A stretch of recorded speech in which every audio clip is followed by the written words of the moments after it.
Assalamualaikum warahmatullahi wabarakatuh. Alhamdulillahi rabbil alamin, wal aqibatu lil muttaqin, wala udwana illa 'alal zalimin. Wassalatu wassalamu ala asyrafil anbiya'i wal mursalin, sayyidina wa maulana Muhammad wa ala alihi wa sahbihi ajma'in, amma ba'd.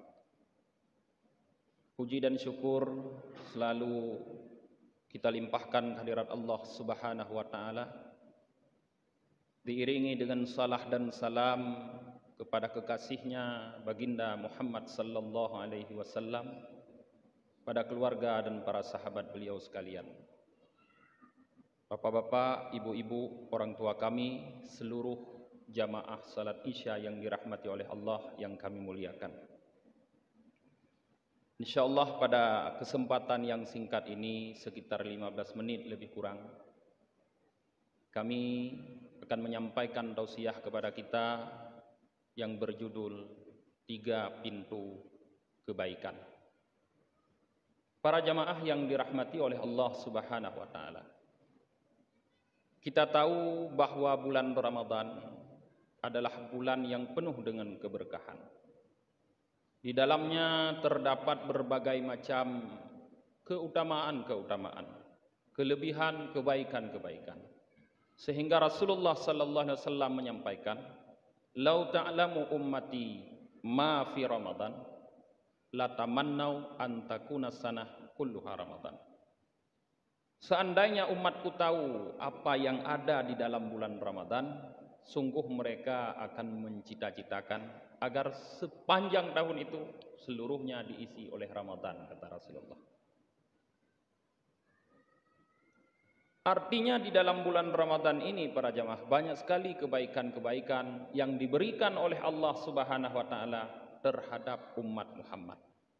Sehingga dalam satu kisah diceritakan bahwa Nabi Isa alaihissalam pernah memohon kepada Allah agar tidak usah dijadikan sebagai nabi dan rasul, tapi dijadikan sebagai umat Muhammad.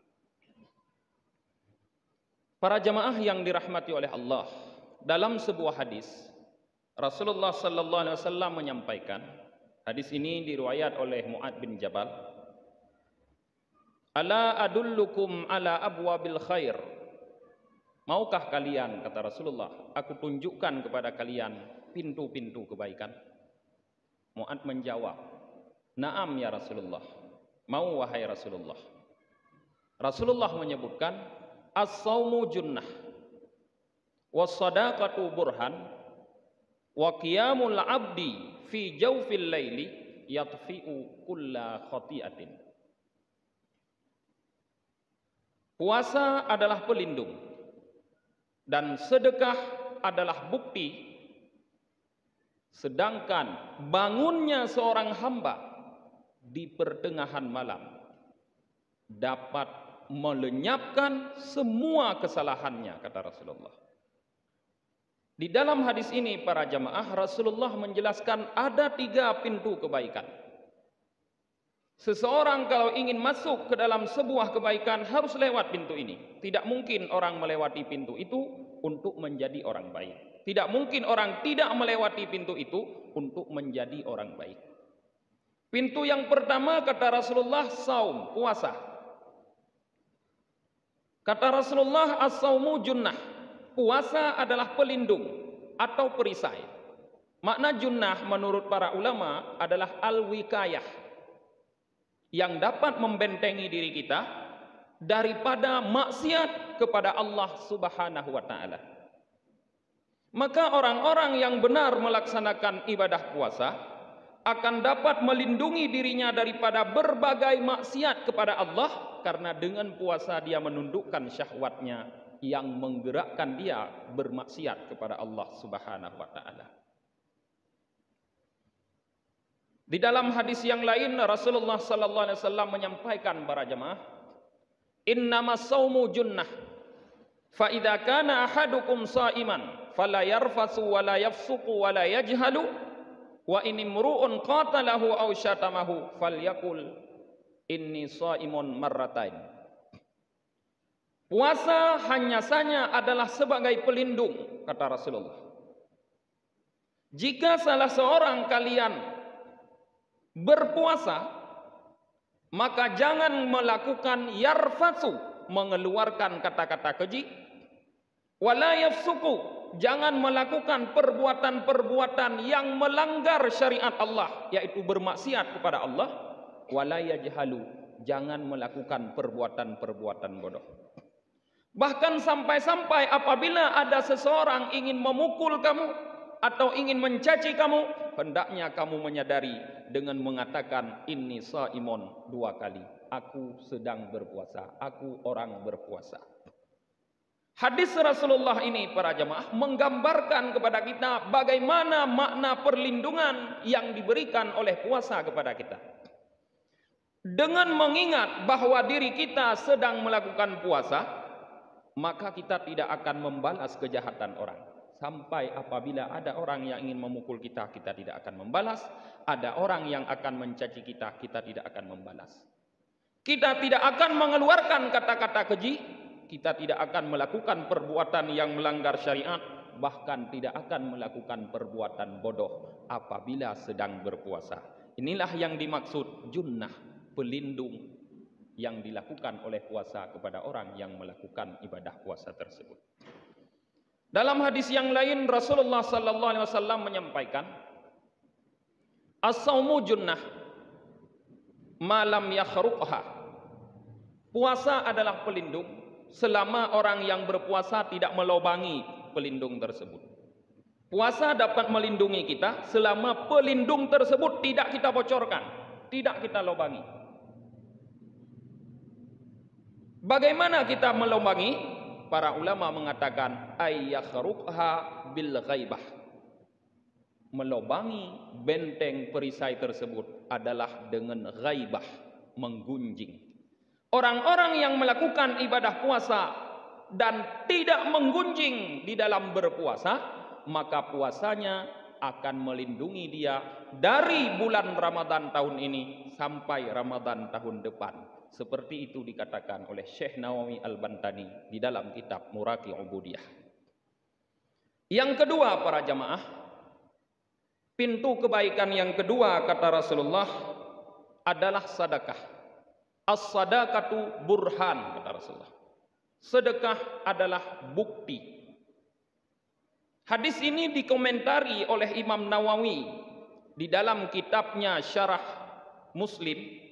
Beliau mengatakan, ai dalilun ala sihhati imani sahibiha wa sumiyat sadaqatun li'annaha dalilu ala sidqi imanihi wa burhanun ala quwwati yakinihi. Sedekah adalah bukti, artinya menjadi dalil terhadap benarnya iman seseorang yang melakukan ibadah sedekah tersebut. Kenapa sedekah dinamakan dengan sedekah? Kalau kita melihat para jamaah kalimat sadaqah, sad, dal, qaf, huruf dasarnya.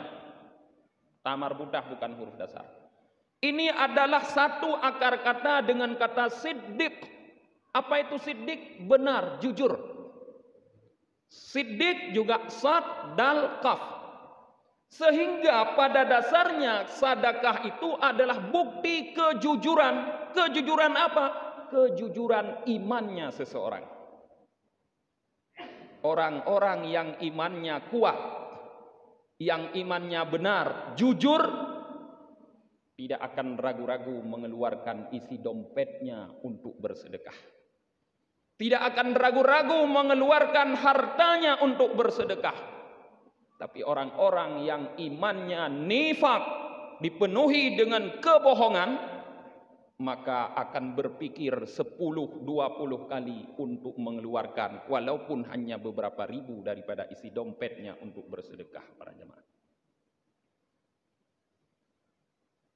Yang ketiga, kata Rasulullah, pintu kebaikan adalah qiyamul abdi fi jawfil laili yatfa'u kulla khati'atin. bangunnya seorang hamba di tengah malam. Untuk apa dia bangun? Tentu bangun itu untuk melakukan ibadah kepada Allah. Dengan melakukan salat, dengan berzikir, dengan membaca Quran, atau beristighfar, melakukan berbagai macam bentuk ibadah di tengah malam, yatfi'u kulla khati'atin, dapat menghilangkan, melenyapkan, menghapuskan semua keburukan yang pernah dia lakukan, kata Rasulullah. Maka para jamaah yang dirahmati oleh Allah, 3 bentuk ibadah ini yang merupakan pintu bagi kebaikan, yang setiap orang apabila ingin masuk ke dalam kebaikan harus lewat pintu ini. Semuanya ada dalam bulan Ramadan. Puasa ada dalam bulan Ramadan. Bersedekah sangat digemari, memperbanyak sedekah di dalam bulan Ramadan. Aisyah mengatakan bahwa Rasulullah ajwadun nas, manusia yang paling dermawan. Tetapi di saat masuk bulan Ramadannya, kedermawanannya bertambah, kata Rasul Aisyah radhiyallahu anha. Artinya berbanyaklah sedekah di bulan suci Ramadan, para jemaah. Yang ketiga yaitu bangun di sepertiga malam, di akhir malam, apalagi malam 10 yang terakhir yang akan kita masuki sebentar lagi. Bangunlah para jemaah dengan memperbanyak ibadah, baik salat tahajud, zikir, membaca Al-Quran, lebih-lebih beristighfar, mohon ampun kepada Allah setiap dosa yang pernah kita lakukan sebelum bulan Ramadan ini. Insya Allah nangisnya kita di tengah malam tersebut yang membuat keluarnya air mata, yang air mata itu akan ditampung oleh para malaikat, nanti akan menjadi penyebab Allah padamkan api neraka, sehingga api neraka tidak akan menjilat kita, para jemaah. Inilah tausiah singkat pada malam yang berbahagia ini. Lebih kurang kami mohon maaf. Hadanallah wa yakum ajmain. Assalamualaikum warahmatullahi wabarakatuh.